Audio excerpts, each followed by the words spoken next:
Grabeng laki ng sulahan mga master. Hindi nga tayo nakasama sa pagpandaw ngayong gabi, kaya't sumalubong na lang tayo.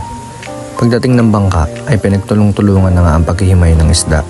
Malalim daw ang inarehan ng Matito Butchoy, pero madalang o kakaunti ang huli nila ngayong gabi.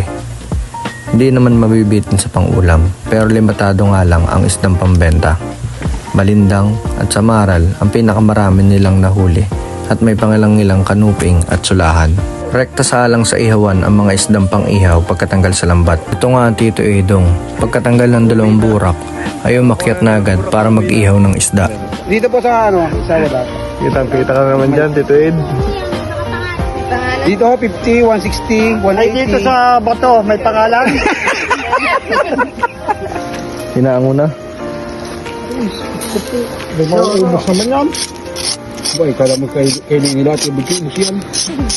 Patapos na nga maghimay ng lambat ay natanik pa si Toto na sa maral. Eto nga. Meow meow. Ayoko na. Basko, what a pass. Manalili. Bye. Natanik.